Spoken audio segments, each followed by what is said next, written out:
Hi, welcome to Brian's Mobile One. I'm Kerry, I'm from Dilly's ADV. Today we're working on an F350 with the automatic hubs. It's losing vacuum, so we're gonna go ahead and diagnose that and show you how to do that today.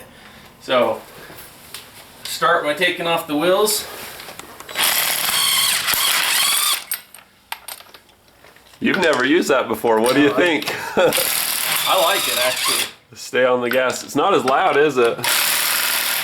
It's a lot quieter than I thought it would be. So with the wheels and caps on, you can't really see or switch or do much with this, but when it's off, you can see that you've got an auto position, which relies on vacuum through this hose right here, assuming that the hose is connected properly. So what Kerry and I have done is we've tested it, and we've determined that this is the bad side, the other side's good. I tested it earlier and found there was vacuum on both of these lines, so we have good vacuum supply to the hubs, but this one wasn't getting any hookup, and so basically all the power was going to the shaft here, and then it was like it didn't have four-wheel drive at all, just with one going down. Now a quick fix is to just switch it to lock. You do that and you're gonna have four-wheel drive and be okay, but if your cap's covering it, good luck with that. You're gonna have to pull your wheel off just to get to it.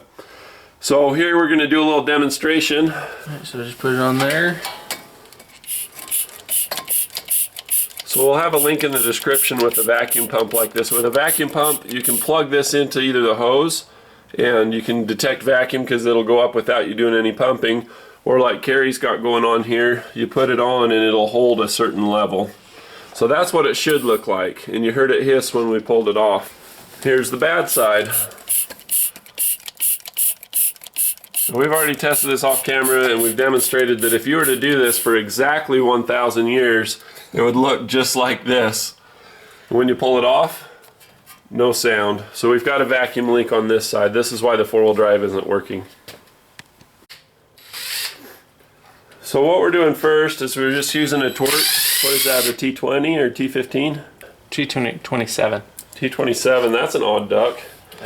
So we're pulling the hub apart, and we've got a rebuild kit from the dealership.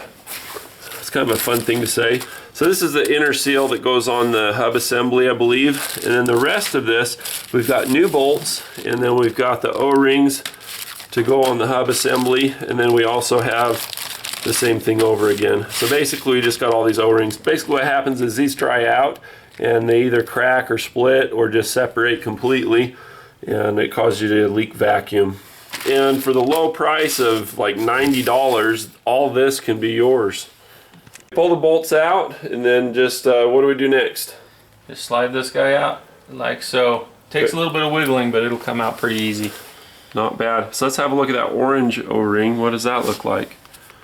Is that the culprit? Look at all the lack of grease though. Look how dry that is. So tell me what's going on here, Kerry. Okay, so the first thing we're doing now that we've eliminated the hub is we're going to go ahead and remove the brakes and the rotor and start getting to the internals. See if we can find our culprit inside. In this case, you've got to remove the caliper housing. These ones, it's a 16 millimeter, and then I'm not sure on that bag one back there yet. It's just big. Just big. Awesome. That'll give us access to the wheel hub bearing assembly. It's got bolts on the back side you'll be able to see once we get the brakes off. Yeah. And pull that rotor off, it'll just slide right off, right? Right. Not happening. So that's what the hammer's there for. So the best way to get these off is to hit it nice and hard on this side and the other side. You want to make sure that you're on the end of the hammer and kind of, it's like swinging with golf. You do a couple of practice swings and then just whack it. Try not to hit the lug nuts though, yeah. That can really ruin your day. There you go. I think that did it just right there. Yeah. Maybe one on the other side. It's got a little cornflakes falling out the bottom of it. Yeah, still no go. Still no go, still breaking rust. So anyway, you beat it on there, and the vibration from doing that causes it to come off.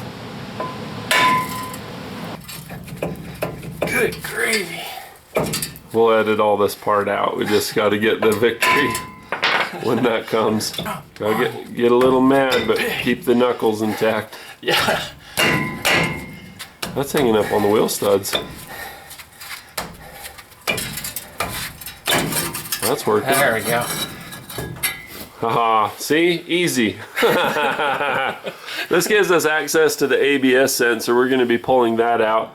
so you can get the hub out. You can see the bolts for the hub. There's 4 of them. They're accessed through the back side, and you see them coming out here. The best thing to do with these, I've found, is that the hub is going to be every bit as rusted as the rotor is.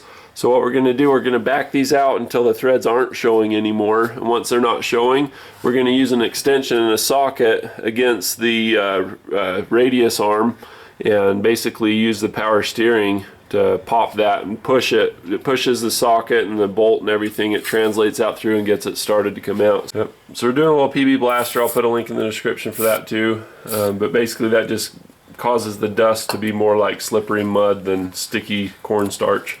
So Carrie went ahead and got the hub out, and we got the plate. You want to remember which way the plate went.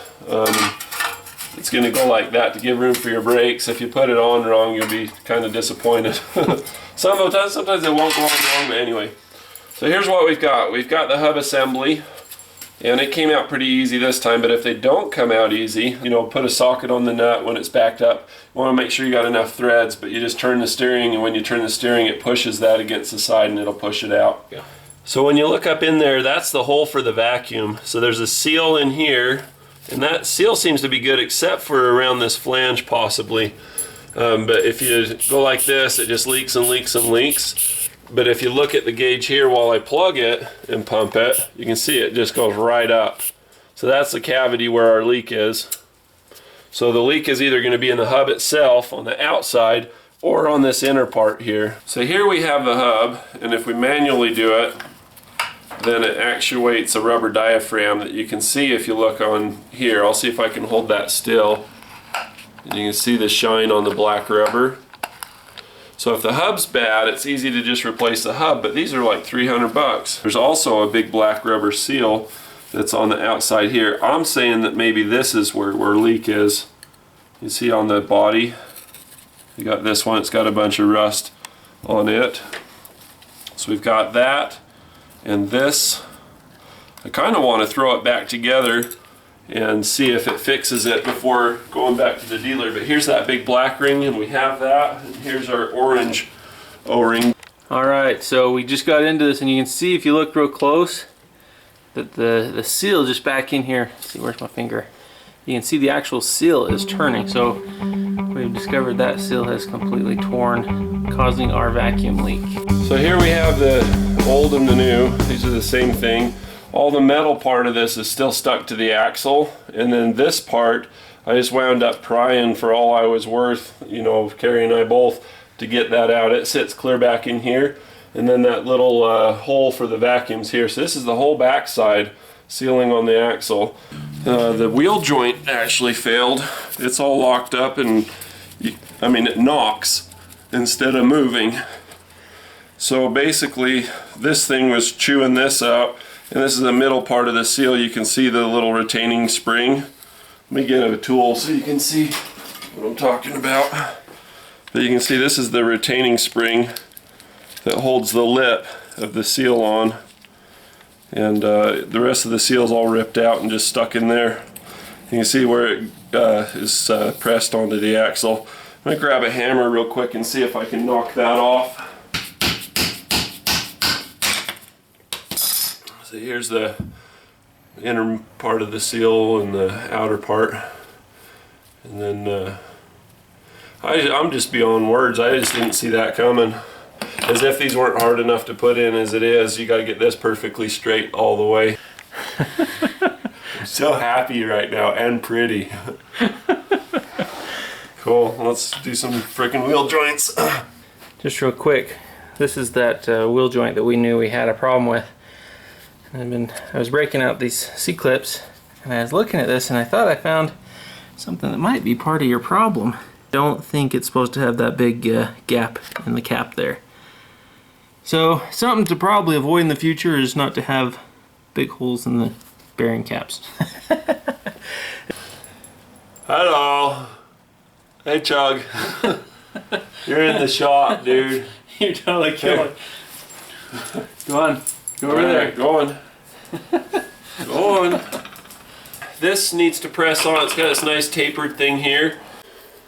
Okay, so we got it on, and this is the way we did it. We just held it in the vise, clamped it in real tight. I had this maxed out. I basically pull this up until this was kinking, kind of help it stay up, and then just go around this way. So I could hold it with one hand, and Carrie was holding it up on the other. Thank you very much. And then I just hit it and go around and work my way around and visually be able to confirm what I was doing. And it turned out beautiful. So now we just need to grease this and get it to go in smoothly. So Carrie here, using his super Ford powers, is gonna just wheel that into place. Look in here, you got the new wheel joint in. That was all rotten. So the only thing that's holding this in, if you look, if I were to push in and out on this, basically it's just that seal that's not going in. We've got it splined in.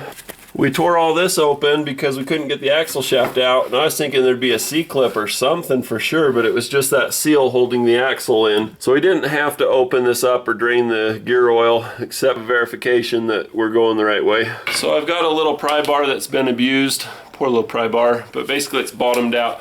So I got a nice smooth surface to work with, and it's small enough to get in on the side of this. So I tap a little on each side. It's been driving it in just great. I wouldn't say that it's super easy, but it's working. I was really intimidated by this, so it's so hard to get out. But by greasing both sides real good before putting it in, I think that really helped. I think that grease is also going to work in my advantage to seal it too. So, am I past the hole? I am. I wish I had something that just fit in there like that. It's a perfect tool for the job, but we don't. What if we took that seal? The old one? Yeah. I've done that before. How are we going to get it back out though? That's a good point. This has some surface area too. I don't mind using it through this one. Unless it doesn't punch through. That'd make me sad. So we got the old seal turned backwards. We've been driving it in, and I think we're there. What do you think? Take a look at that hole. We can look at our old footage and see where it was. Looks pretty close. Where's your flashlight? Well, lots of thanks to Carrie. Show him some love. Go to Dilly's ADV. Dilly's ADV. I always forget because I've got ADD and because I can't sleep at night thanks to my face problem. But awesome. I wish there was somebody on this YouTube that had this already posted, because we're having to figure it out as we go basically. It's not a real common one. But at least we got it posted. Ha! Teamwork. So here we have the hub assembly, and as you saw earlier, we've got a black O-ring here, and that goes around the outside. If I turn it sideways, you can see amongst all the rust and crud and yuck, there's this O-ring. When you look at it closely, you can see that the metal's starting to get into it. Just make sure that there's nothing sitting down inside there. You see all the crud that I'm pulling up here? Just seems when it comes to vacuum, and the more grease and cleanliness and everything that you have working for you, the less likely something's going to be working against you. A little vacuum leak's no big deal. There's a constant supply. A big vacuum leak, you might as well have not done anything. Besides, it's Saturday, and there's so many other things we could be doing, right? Yep. We're working. I actually really like the way that came out, so wasn't as bad as I thought. Now they give you two O-rings, one to test fit the hub and make sure that everything's going to work, and then another one to be okay with. So what you want to do is pull it off at that point, and that way it can't cut it, you know, going off or on. So we'll take the old one, get rid of it, and then start this one on the opposite side, and then just work it around. You can see that one's a lot more snug. So on the hub and in the kit, you also get a sticker. What good is a kit if you don't have a sticker that says something, you know, like ARB or you know, hooker headers or something fun? So we're gonna peel the sticker off and stick it on here, but we gotta get the old one off and clean the surface. Notice that you have a little pin here. This pin corresponds with the hub. The hub's got 6 holes, so you only have 3 bolts, 1, 2, 3, but then you've got 6 holes on the thing. How do you take stickers off? I usually use a razor blade and sometimes some heat if I need it.